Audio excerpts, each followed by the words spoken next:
Have you ever thrown some salt on your paint? Let's do it today. It is an amazing fast way to make everybody excited. You'll need some paper, you'll need some watercolor paints, brushes, water, and salt. Any kind of salt will do. Let's get started. I'm gonna get a brush with a lot of water on it. I'm gonna load up my brush with a ton of paint, and I'm going to paint fairly quickly on my paper in the spot that I want the color to be, right? More paint, fill it up, work it around. You want to have it kind of wet. You want to see that your paint looks wet. Now I'm gonna put some reddish brown on the outside just to add a little bit of contrast. Make it a little more interesting. No, I'm not painting a pretty picture today. I'm just playing with techniques. This is a technique that you might use if you were painting the ocean and you wanted some sparkly water in your ocean. This is the way to do it. So, my paper is a little bit wet. You can even see how shiny it is. Let's grab some salt.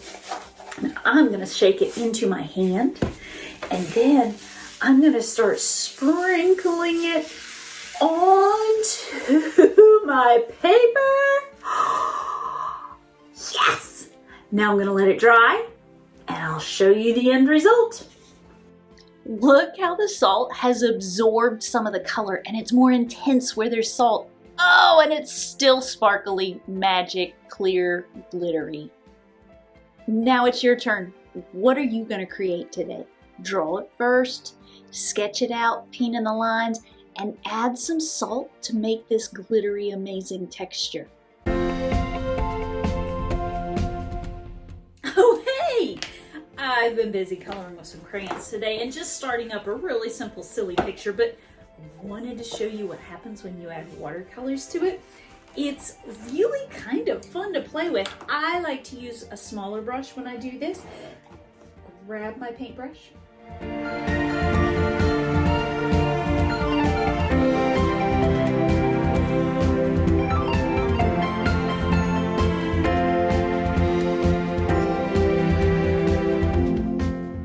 Ooh, you catch my mistake.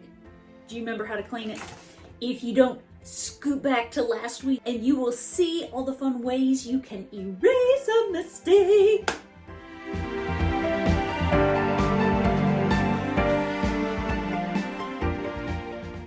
One of my favorite ways to block out parts of the picture so that it doesn't get any paint on it, or just to leave really beautiful lines, is to grab some washi tape.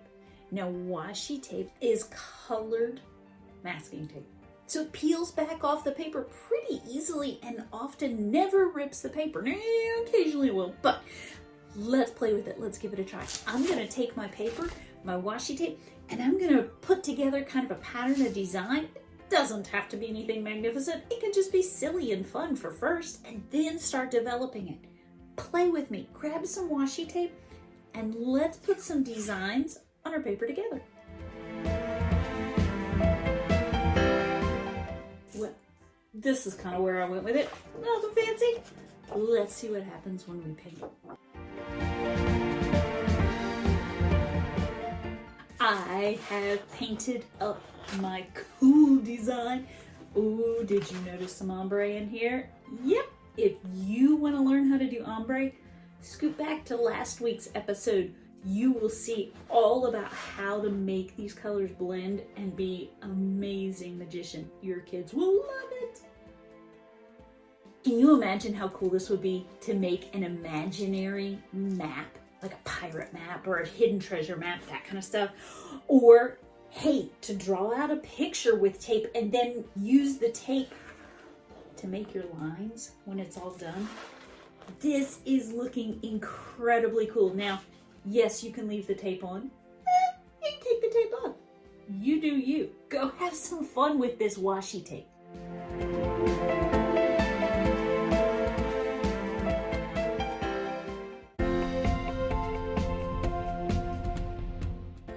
What happens if you paint this picture and while it's still wet, you kind of scrunch up some paper towel and add some texture, or aluminum foil. Let's jump into it. Let's try it out. I'm gonna grab kind of a bigger paintbrush, and I'm gonna try to get some really deep, dark colors. So I don't want a ton of water on my brush. If you want more detail about how to do this, go back to last week's lesson on light and dark colors and how to get really bold colors out of your watercolor paint. And I'm trying to keep it wet, pretty evenly spread, and very strong colors. So I'm washing my brush out, and I'm going to do one more layer of this incredible purple. As I finish with that zone, let's see what happens when I add a paper towel. I'm going to loosely crumple it, and I'm going to press and just hold it for a second. Now I'm not rubbing, pressing. Oh, look at that gorgeous design that showed up. What if we try the same thing and then do aluminum foil? Let's go.